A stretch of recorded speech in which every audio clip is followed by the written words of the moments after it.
Delhi NCR समेत कई राज्यों में स्वाइन फ्लू के मामलों में भारी बढ़ोतरी दर्ज की गई, जहां अकेले दिल्ली में साल 2000 से अधिक मामले सामने आ चुके हैं। हालांकि आईसीएमआर ने स्पष्ट किया है कि यह कोई नया स्ट्रेन नहीं है, इसलिए घबराने की जरूरत नहीं। बता दें कि बढ़ते इन्फेक्शन को देखते हुए स्वास्थ्य विभाग ने एडवाइजरी जारी कर भीड़भाड़ में मास्क पहनने, हाथों की नियमित स्वच्छता बनाए रखने और फ्लू वैक्सीनेशन लगवाने की सलाह दी। बता दें कि लक्षण गंभीर होने पर तुरंत नजदीकी चिकित्सक से परामर्श लेने की भी स्वास्थ्य विभाग ने जनता से अपील की है।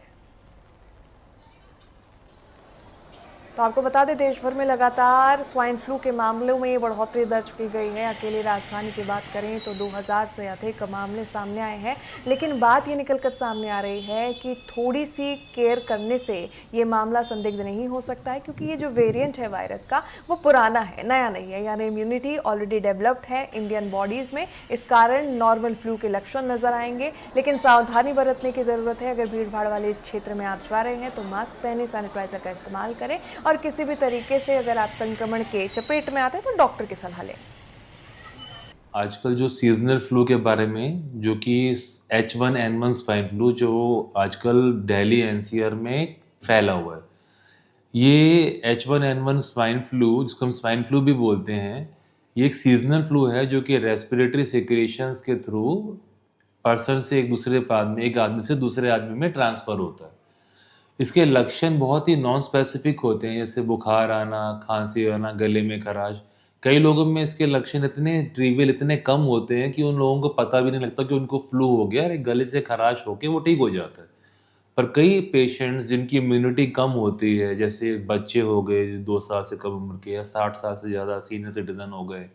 डायबिटिक हो गए, या फिर जिनको कोई हार्ट या लंग्स की दिक्कत है, उन लोगों में ये स्वाइन फ्लू थोड़ा सा सिम्टम्स सीवियर कर देता है। इन लोगों में खांसी, तेज बुखार आना, गले में दर्द होना, खाना ना खाया जाना, उल्टी, वॉमिटिंग,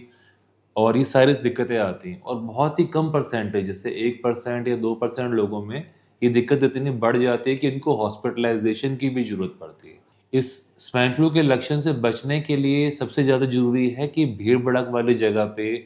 आप जाएं तो मास्क लगा के जाएं। अगर आप उनको अवॉइड कर सकें तो वो ज़्यादा बेहतर है, अगर नहीं अवॉइड कर सकते तो मास्क लगा के जाएं। जो इन्फ्लुएंज़ा यानी कि फ्लू के केसेस थोड़ा ज़्यादा हुए हैं, जो कि नॉर्मली 3-4 दिन चलते हैं, जिसमें तेज़ बुखार आता है और खांसी ज़ुकाम और छाती में दर्द और सूखी खांसी होती है। लेकिन एक चीज़ और उभर के आई है इस साल, जो कि बहुत ही चिंता का विषय है, वो है स्वाइन फ्लू, जो कि H1N1 वायरस से होता है, जो कि बड़ा तेज़ बुखार भी होता है, सिर दर्द, खांसी ज़ुकाम, सांस में तकलीफ़। तो अक्सर जो हमने देखा है कि स्वाइन फ्लू आम दूसरे इन्फ्लुएंजा के मुकाबले में जगह ज़्यादा ख़तरनाक है, फैलता भी ज़्यादा है, और आम लोगों को जो कि जिनका शरीर फिट है उनको तो इतना नुकसान नहीं है,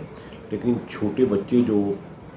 5 साल से नीचे हैं और सीनियर सिटीजन्स जो 60, 65, 70 से ऊपर हैं, और जो दूसरी किसी बीमारी से ग्रसित हैं, जैसे कि कोई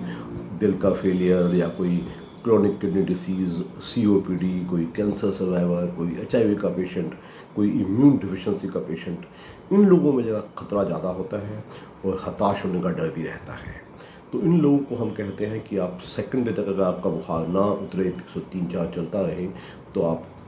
स्वाइन फ्लू का एक टेस्ट होता है PCR, जो कि RT-PCR टेस्ट है, जो कि स्वाब, गले से स्वाब लेके किया जाता है, वो ज़रूर करवाएं।